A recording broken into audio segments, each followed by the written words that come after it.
Êxodo, no capítulo 15, fala a titulação da minha Bíblia, Cântico de Moisés. Esse Êxodo 15, ele é muito importante, porque ele é o primeiro dos salmos da Bíblia. Mais ou menos na metade da tua Bíblia, você vai ver o livro dos salmos. Se você abrir a Bíblia mais ou menos no meio, vai estar ali os livros dos salmos. São 150 salmos. Salmos eram cânticos que o povo de Israel, o povo do Senhor, entoava a Deus, e as composições dos salmos eram relativas à vivência do povo com o seu Deus. Faz parte da cultura judaica cantar o que eles viveram com Deus. Sempre vai ser assim. Nesse Êxodo 15, o mais antigo dos salmos, na verdade, o proto-salmo, né, o primeiro salmo escrito, então o mais antigo, vai nesse capítulo 15, do verso 1 em diante, até o verso 19. Verso 20 a 22 desse mesmo capítulo, a dança de Miriam e das mulheres, que estavam cantando ao Senhor. Outro salmo, com certeza o segundo salmo, e depois vem o evento das águas amargas que se tornavam doces, do verso 23 até o verso 27, fechando o capítulo 15 do Êxodo. O Êxodo, no capítulo 15, então é o primeiro dos salmos. E esse primeiro dos salmos vai ser como um modelo para todos os demais salmos, porque os demais salmos vão seguir o modelo desse cântico de Moisés. Moisés, além desse cântico aqui, que ele entoou ao Senhor, do capítulo 15 do Êxodo, ele também tem o Salmo 90. Então, Moisés, além de ser um profeta, um líder, este homem de Deus tremendamente usado, com certeza, depois de Jesus, o homem de Deus mais usado em toda a história da Bíblia Sagrada. E Moisés também era compositor. Compôs a princípio a letra desses versos do capítulo 15, do verso 1 até o verso 19, e os filhos de Coré fizeram a musicalização. Eles colocaram uma melodia para o poema escrito por Moisés. Então, o que a história, a tradição, né, dos rabinos judaicos nos dá acerca do primeiro cântico de Moisés, o segundo foi o Salmo 90. Enfim, esse recurso de estilo de pegar poemas e transformá-los, né, em música, que começa no Êxodo, que começa então dentro da cultura judaica, vai se seguir por outras culturas também. Até o Brasil, aqui, tiveram compositores que pegaram poemas e musicalizavam. Isso aconteceu muito. No Brasil, além de Paulo Diniz, mais recentemente, nos anos 70 e 80, que musicalizava poemas, o nosso próprio hino nacional brasileiro, que foi composto para comemorar a renúncia de Dom Pedro I, ele foi um trabalho em que o Joaquim Osório Duque Estrada, que foi letrista e poeta, foi depois musicalizado esse hino nacional, tornando-se o hino nacional brasileiro, por Francisco Manuel da Silva, que botou música, né, àquele poema que é o nosso hino nacional, um dos hinos mais belos do mundo. Então, na Inglaterra também aconteceu isso. A história de John Nunn, por exemplo, que foi que era um escravagista que se converteu ao Senhor. Ele fez uma letra, um poema a Deus, agradecendo ao Senhor por ele ter sido salvo quando o seu navio negreiro, que estava levando diversos escravos, foi atacado por um terrível furacão e ele pensava que ia morrer. E ali ele entregou o seu coração ao Senhor, né, lembrando dos ensinos da sua mãe a respeito de Jesus, né? E ele acabou aceitando a Cristo como Salvador e se voltou ao Senhor e pediu perdão por ter se desviado. E naquele mesmo momento a tempestade que ele estava parou. Foi um grande milagre, assim, foi instantâneo. Aquilo impactou tanto que depois ele faz uma composição, um poema agradecendo ao Senhor. O poema é o Maravilhosa Graça, né? Aquele hino Maravilhosa Graça do Senhor, tão famoso.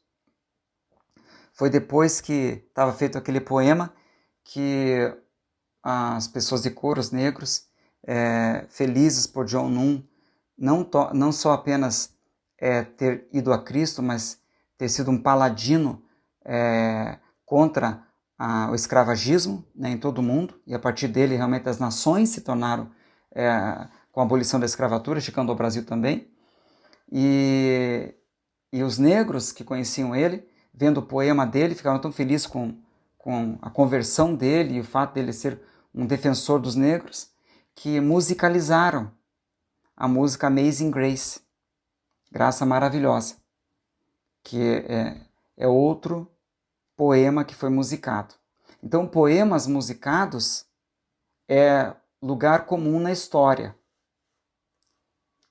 É sempre assim. Então, o Cântico de Moisés foi um poema de Moisés que foi musicalizado. Outra característica do Cântico de Moisés, cultural aqui, que se vê em outras culturas também, a Ilíada de Homero, por exemplo, é um grande poema que conta uma história do evento acerca de Troia.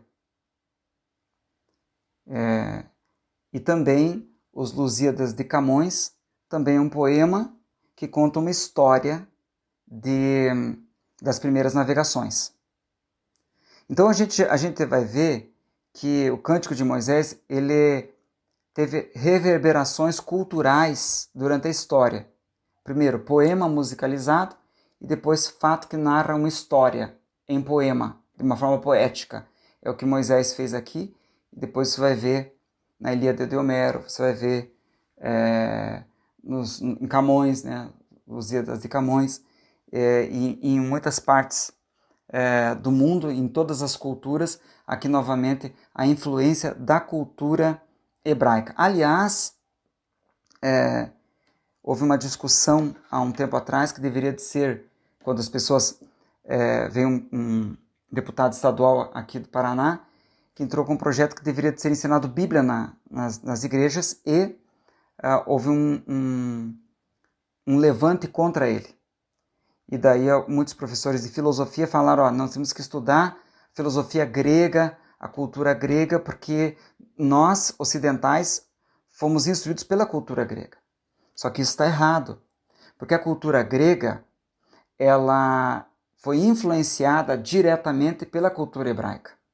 Todo o hebraísmo foi fonte de inspiração e até muitas vezes cópia de muitas coisas que os gregos vão fazer depois em termos de história e em termos de poesia.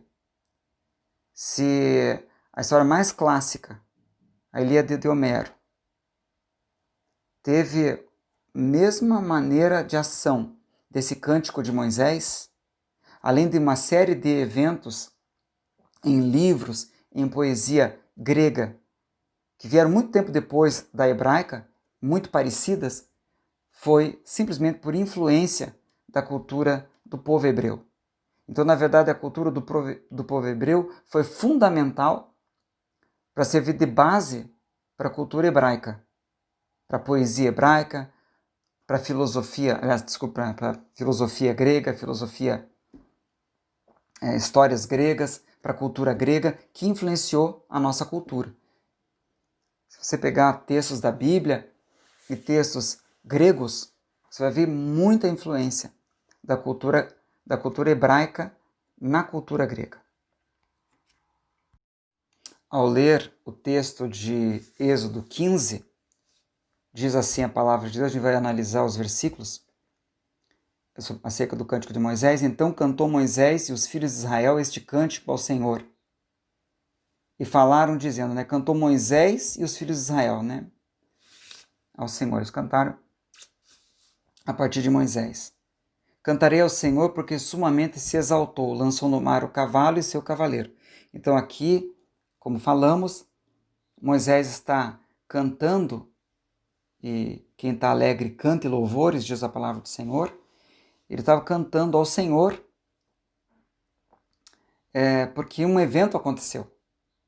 O exército do Egito, como nós já estudamos na vez passada, acerca do Êxodo 14, foi destruído nas águas do mar que se fecharam sobre eles.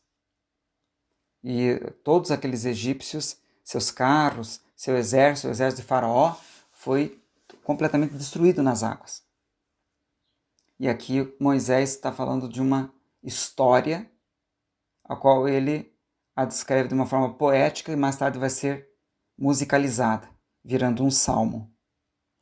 No verso 2 diz, o Senhor é minha força e o meu cântico. Ele me foi por salvação, Ele é o meu Deus. Portanto, lhe farei uma habitação, Ele é o Deus de meu pai e por isso exaltarei. Diferente da Ilíada de Homero, que fala das histórias do último sobrevivente de Troia, diferente da história dos Lusíadas, que exaltam os primeiros navegadores e sua coragem de ir por águas nunca dantes navegadas, aqui Moisés exalta ao Senhor. Exalta ao Senhor, falando desse evento particular, que foi um livramento de morte e do povo de Israel morrer muitos e novamente eles voltarem à escravidão do Egito, tantos quanto Faraó deixasse viver. No verso 3 diz, do capítulo 15, o Senhor é varão de guerra, o Senhor é seu nome. Lançou no mar os carros de Faraó e seu exército, e os seus escolhidos príncipes afogaram-se no Mar Vermelho. O que traz uma notícia aqui que Faraó se fez livre, porém os príncipes e todo o seu exército foi completamente destruído. No verso 5 diz, os abismos os cobriram, ou seja, as águas, né? E desceram as profundezas como pedra. Claro, as bigas eram de metal pesado. Aqueles carros ali ficaram realmente no fundo do oceano. Há algumas escavações de arqueólogos acharam não os metais, mas formas assim redondas, como de biga mesmo, cristalizadas em corais. O metal acabou totalmente, mas os corais que ficaram ao redor ali, se você olhar na internet, você vai ver isso até hoje. Eles realmente foram, como diz o verso 5, até as profundezas das pedras, não somente por causa das profundezas, no caso o leito do rio, não somente por causa das bigas, mas das próprias armaduras que carregavam. Com certeza, aqueles homens lá que estavam armadurados, a hora que as águas se chocaram, né, o mar voltou, e eles estavam andando no leito do rio, eles não tiveram condição nenhuma de nadar até a superfície. As águas os pegou, a própria armadura que os levava fez deles como se fossem pesados como pedra, né, que impossibilitava qualquer salvação. No verso 6 diz, a tua destra, essa palavra destra é mão direita, tá? É a mão de ação, é a mão de habilidade. Cada letra desse salmo fala da força e do poder de Deus. A tua destra, ó Senhor, se tem glorificado em potência. E a tua destra, ó Senhor, tem despedaçado o inimigo. Aqui ele fala que a vitória é plenamente de Deus. Eles não fizeram nada, Deus fez tudo. E eles continuam a louvar ao Senhor por seus grandes feitos. Com a sua grandeza, da tua excelência, derribaste, verso 7, né? Com a grandeza da tua excelência, derribaste os que se levantaram contra ti. Enviaste o teu furor, que consumiu como restolho. Verso 8. E com o sopro dos teus narizes, amontoaram-se nas águas, as correntes pararam em montão, os abismos coalharam-se no coração do mar. Aqui ele estava descrevendo todo o evento, né? As paredes de água à direita e à esquerda daquele grande mar, e depois o fechamento delas para realmente matar todo aquele povo egípcio que iria matar muitos de Israel e levar cativo a tantos quanto eles quisessem. E aqui Moisés vai descrevendo nesse seu salmo, mais antigo dos salmos, todo esse acontecimento. Aqui no verso 9 diz: o inimigo dizia: perseguirei, alcançarei, repartirei os despojos, fartar-se-á a minha alma deles, arrancarei a minha espada, a minha mão os destruirá. Esse verso 9 fala, Moisés aqui decanta o coração dos egípcios. É claro, Deus ali usou a armadilha perfeita. Primeiro, Deus fez de forma proposital, ao invés do povo ir em linha reta para a terra prometida pela Península Arábica, que era essa viagem de 40 anos, e eles foram, mas inicialmente o que Deus fez? Deus fez o seu povo dar voltinhas na terra, a ponto de algum espia ir para Faraó e dizer: eles estão perdidos, dando volta no deserto. Daí o Faraó falou: então, eia, né? Vamos usar a nossa força e vamos novamente ir até lá e resgatar esses nossos escravos. Era assim que pensava nesse verso 9, só que a armadilha perfeita de Deus. Eles eram um povo desarmado, um povo como ovelhas, não tinham um exército regular, estavam totalmente indefesos contra o maior exército da época. E pensando que estava indefeso e ainda, como eles falaram, o deserto os engoliu, eles estavam perdidos no deserto, aparentemente, né, para os egípcios. Na verdade, foi para eles irem exatamente naquele lugar, naquele ponto, em Piairote, onde as águas iam se abrir e eles iam ser engolfados pelas águas do Mar Vermelho.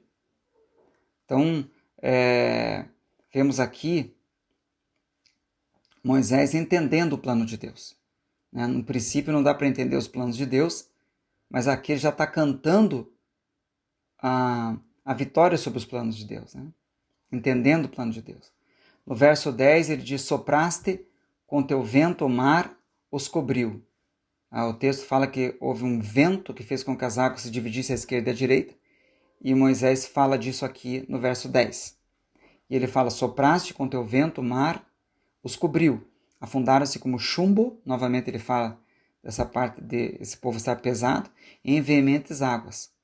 Daí, verso 11, ele fala: ó Senhor, quem é como tu entre os deuses? Quem é como tu, glorificado em santidade, terrível em louvores, operando maravilhas? Aqui começa a exaltar, né, através de perguntas retóricas, o Senhor, que vai ser outro recurso de estilo que vai ser copiado em todas as culturas, as chamadas perguntas retóricas. A pergunta retórica, ela não é para responder. Às vezes nós vemos crentes respondendo pergunta retórica, mas não é para responder. Quando Deus, por exemplo, faz pergunta retórica para Jó: onde você estava quando eu criei os pilares da terra? Não é uma pergunta para Jó responder. É uma pergunta, um recurso de estilo para Deus dizer indiretamente: você não sabe nada. Então, cala a boca, Jó. Você não sabe nada. E aqui a pergunta retórica é usada como um recurso também. Ó Senhor, quem és como tu entre os deuses? Não precisa dizer nenhum. É um recurso de estilo. Moisés sabe que só Deus é o Senhor, mas é um recurso de estilo. Muitos, como eu falei, eles usam dessa, tentar responder perguntas retóricas na Bíblia, que não foram feitas para responder. Já vi muitos crentes querer responder, se Deus é por nós, quem será contra nós? Eles respondiam, ninguém. Né? Romanos capítulo 8. Né? Romanos 8, 31 a 34, Paulo usa ali de várias perguntas retóricas. Né? Que diremos, se Deus é por nós, quem será contra nós? Quem se levantará a acusação contra os escolhidos de Deus? Quem os condenará? São perguntas que não cabem resposta, porque é apenas um recurso de estilo. Você quer afirmar, ao invés de afirmar alguma coisa, faz uma pergunta, e através daquela pergunta é uma afirmação. Paulo, em 1 Coríntios 1,13, diz, está Cristo dividido? Foi Paulo morto por vocês? Vocês foram batizados em nome de Paulo? 1 Coríntios 1,13. Pergunta retórica. É uma pergunta que chama a atenção. Jesus, por exemplo, na parábola em Lucas 11, 11 a 13, ele fala, realmente, qual é o pai dentre vós que se o filho lhe pedir um peixe, lhe dará uma serpente? E se pedir um ovo, lhe dará um escorpião? Né? Então, são perguntas para chamar a atenção. Perguntas que são feitas como um recurso de estilo dentro da gramática, a fim de poder evidenciar melhor um pensamento. Aqui são perguntas retóricas feitas por Moisés. Quem é como tu, glorificado em santidade, terrível louvores, operando maravilhas? Não é para dizer sim, responder. Isso daqui é uma pergunta retórica. Isso aqui foi feita apenas para, ao invés dele dizer diretamente, Senhor, não há ninguém como tu entre os deuses. Senhor, ninguém é santo como tu, a pessoa. Ninguém é terrível em louvores. Ele faz uma pergunta. Que já está, é só entender, né? Que na verdade não é uma resposta que cabe aqui. Né? É uma pergunta retórica. No verso 12, fala, estendesse a tua mão direita, novamente a mão direita, a mão de habilidade, a mão de ação, dentro da cultura hebraica. Estendesse a tua mão direita, a terra os tragou. Tu, com tua beneficência, guiaste esse povo, que salvaste. Ainda que aquelas voltinhas que não dava para entender, e até o resultado, por que o povo ficou logo em Piairote, onde tinha montanhas à esquerda, deserto à direita e o mar vermelho atrás, um verdadeiro beco sem saída. Mas aqui, Moisés entende que Deus estava guiando. Tu, com tua beneficência, guiaste o teu povo, que salvaste, e salvaste desse evento terrível, que seria a captura novamente do povo do Senhor pelos egípcios. Com tua força, levaste a habitação da tua santidade. Esse é o verso 13. E o verso 14 diz, os povos o ouvirão, eles estremecerão, apoderar-se-á uma dor dos habitantes da Filístia. Ele acreditava aqui, o Moisés, que este evento, Faraó e alguns sobreviventes da corte dele que acompanharam o exército, e Faraó, historicamente, não entrou dentro do Mar Vermelho, senão teria morrido, mas essa corte começou a falar o que tinha acontecido, acerca do absurdo das águas do mar terem aberto e o povo de Israel passar, e quando foi os egípcios atacar por aquele mesmo caminho, o mar se fechou. Aqui diz que os habitantes da Filístia, os filisteus, os principais inimigos, ouviram. Enfim, essa história aqui do Mar Vermelho, ela foi tão marcante para toda aquela geração, que quando Josué envia 2 espias à terra prometida, eles vão na casa de Raabe, e Raabe, recebendo os espias, sabendo que eles eram do povo do Senhor, ela diz assim, nós sabemos os grandes feitos como o Senhor agiu contra os egípcios, livrando o povo do Senhor, livrando o teu povo. Não há Deus maior que o Deus de vocês e não há povo maior por causa do Deus que você tem, que vocês têm. Foi o que Raabe falou. Então, esse fato aqui, realmente, como Moisés falou, os outros povos acabaram ouvindo mesmo. É uma verdade. No verso 15, diz: então os príncipes de Edom se pasmarão, dos poderosos moabitas apodrecerá temor, derreterão todos os habitantes de Canaã. Verso 15 fala que essa história aqui, esse fato histórico da destruição poderosa de Deus do povo egípcio nesse fechamento do Mar Vermelho, usando como isca o povo de Israel, foi ouvido não apenas pelos habitantes filisteus ao norte, mas também por toda aquela região, norte, sul, leste e oeste. Edom mais ao sul, moabitas a leste, habitantes de Canaã lá no norte, entre o norte, no meio do caminho. Então toda aquela região se esparramou aquela notícia do que tinha acontecido. Verso 16 diz: espanto e pavor cairá sobre eles pela grandeza do teu braço, emudecerão como pedra, até que teu povo haja passado. Ó Senhor, até que passe este povo que adquiriste. Então, louvando aqui novamente Moisés, dignificando o Senhor e informando, né, no Salmo que Deus foi o autor de toda aquela grande bênção. Verso 17 diz: tu introduzirás e plantarás no monte da tua herança, falando aqui da terra prometida, no lugar que tu, ó Senhor, aparelhaste, preparaste para a tua habitação, no santuário, ó Senhor, que as tuas mãos estabeleceram. Aqui ele fala da terra prometida, que o Senhor levaria o seu povo até o lugar que ele tinha prometido. O Senhor reinará, verso 18 diz: o Senhor reinará eterna e perpetuamente, porque os cavalos de Faraó com seus carros e com seus cavaleiros entraram no mar, e o Senhor fez tornar as águas do mar sobre eles, mas os filhos de Israel passaram em seco pelo meio do mar. Um resumo de todo o evento histórico que foi desde o início esse salmo, resumido aqui no último versículo. Que interessante. Então, essa é uma maneira do estabelecimento da poesia hebraica, aqui nesse primeiro salmo do capítulo 15 do Êxodo. Esse grande hino de louvor tem 4 estrofes. A vitória de Deus anunciada, isso vai do verso 1 a 5.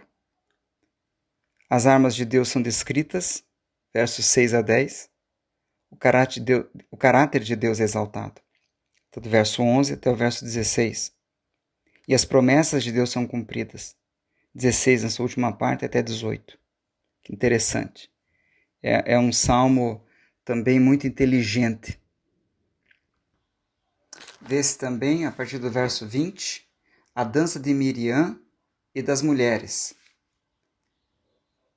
Eles estão cantarolando o monte.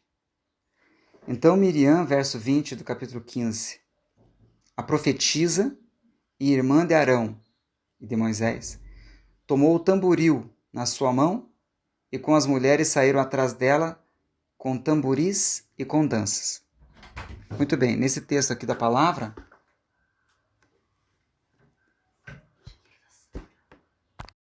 dentro da cultura hebraica, as mulheres dançavam, né? Não é a dança como nós conhecemos na nossa cultura, né? Homem com mulher. Era que as mulheres dançavam. Era uma dança dentro da cultura hebraica que até hoje, eles guardam essa tradição de tipo de dança. Então eles pegavam o tamboril, um tipo de pandeiro muito antigo, arcaico, e elas saíam com essas danças de alegria, batendo esses pandeiros. E no verso 21 diz que Miriam lhes respondia: cantai ao Senhor, porque sumamente se exaltou e lançou no mar o cavalo e o seu cavaleiro. Então, nesses 2 versículos aqui, que falam sobre Miriam, é que Miriam ela é uma liderança muito grande dentro do povo do Senhor.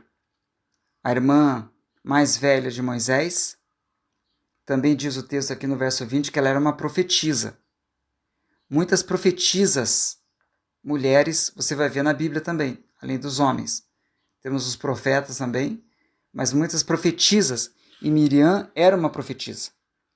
Muitos outros textos, inclusive de Números, a própria Miriam fala que Deus usava tanto ela como Arão, além de Moisés, na profecia. Então Miriam também, aqui o texto do verso 20 diz que ela era uma profetisa, realmente. Deus a usava como uma profeta além de Moisés. E aqui ela pega o tamboril, que é o pandeiro, e sai dançando com danças que glorificam ao Senhor. Além da dança, os cânticos que Deus se exaltou, né, e lançou no mar o cavalo com seu cavaleiro, falando do evento do destruir do exército egípcio. A menção especial de Miriam, porque essa irmã de Moisés vai ser grande liderança, profetisa, vai ajudar Moisés e vai ser parte de muitos eventos ainda nessa travessia até a Terra Prometida. Os versos 23 até 27, é interessante que o escritor aqui do Êxodo, que é Moisés, ele poderia ter separado isso aqui mais para frente, né? Mas isso aqui é proposital, porque dos versos 23 a 27, o Salmo vai se transformar em murmuração. Exatamente o antissalmo. Se o capítulo 15 do Êxodo, do verso 1 até o verso 22, fala do salmo, né? Até o verso 21, acerca de esse povo salmodiando ao Senhor, compondo músicas e adorando ao Senhor. Já do Êxodo 15, verso 22 até o 27, fala de a antítese do salmo, quando eles fazem o antissalmo, que é a chamada murmuração. Eles externam, então, seu descontentamento com relação ao que Deus estava fazendo. É muito abrupto a interrupção. Eles estavam salmodiando e o verso 22, veja ali na tua Bíblia. Que interessante. Depois fez Moisés partir os israelitas do Mar Vermelho e saíram ao deserto de Sur. E andaram 3 dias no deserto e não acharam ali água. Olha só que interessante. Então eles estavam adorando ao Senhor no verso 21. E daí no verso 22 diz que eles continuaram a vida. Beleza, Deus fez isso. Então daí salmodiaram, louvaram o Senhor com todo o coração, com toda a sinceridade. Vida continua. Só que daí teve uma nova oposição, que é o final do verso 22. Andaram 3 dias no deserto e não acharam água. Então, depois de eles terem cantado, 3 dias depois, há uma nova oposição. A vida é assim, né? São vales e montes. E daí, a partir do verso 23 até o verso 27, o antissalmo. Eles vão murmurar contra Deus, contra Moisés, vão se levantar e se rebelar contra Deus e Moisés. É muito abrupto, no mesmo capítulo, está falando sobre o salmodiar e de repente, assim, né, 3 dias depois, eles estão murmurando. Moisés aqui, ele quis retratar, porque a Bíblia é muito transparente, Deus é muito transparente, Moisés é muito transparente, como era o coração daquele povo. Quando estava tudo bem, salmodiavam. Quando alguma coisa ruim acontecia, murmuravam. E essa tônica vai ser durante todo o Pentateuco. Tá? Então, os livros de Levítico, Números, Deuteronômio, vai ser de um povo que, quando as coisas vão estar bem, inclusive o Êxodo, quando vai estar tudo bem, vão glorificar o Senhor.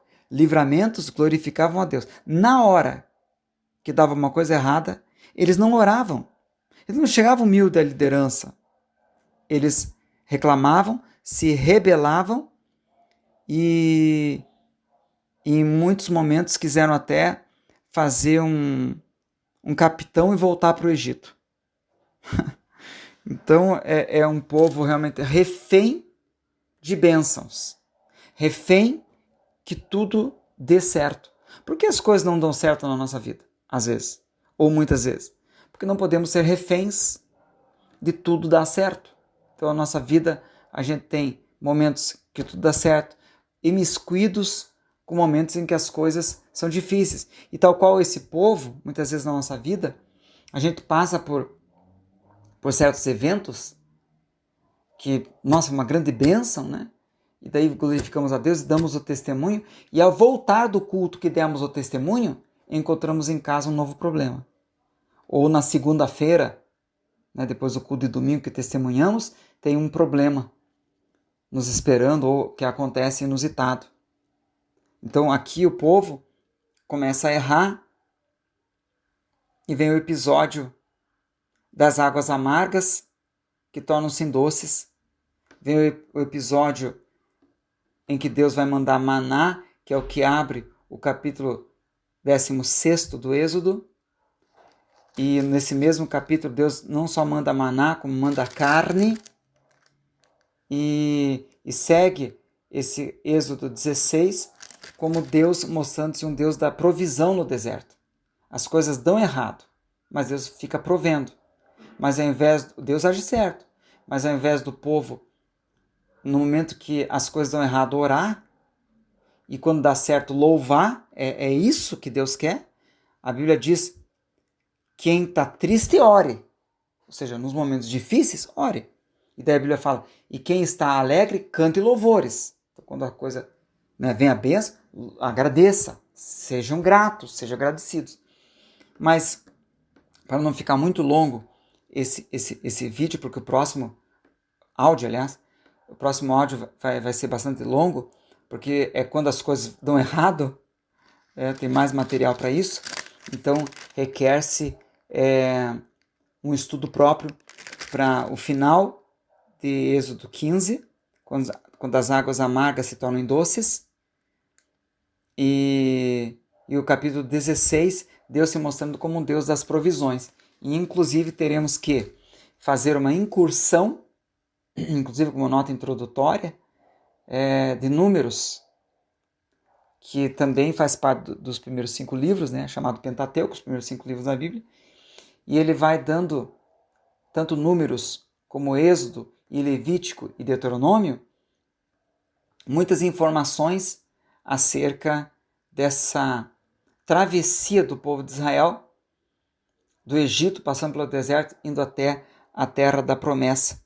E essa parte de quando as coisas vão mal, murmuração, e quando as coisas vão bem, louvor, vai ser, infelizmente, algo que vai ser recorrente na história de Israel, não somente nos primeiros 5 livros da Bíblia chamado Pentateuco, mas depois no livro de Josué, no livro de Juízes, no livro dos Reis, Crônicas, e a história de Israel vai ser marcada por um povo que quando tudo vai bem, glorifica.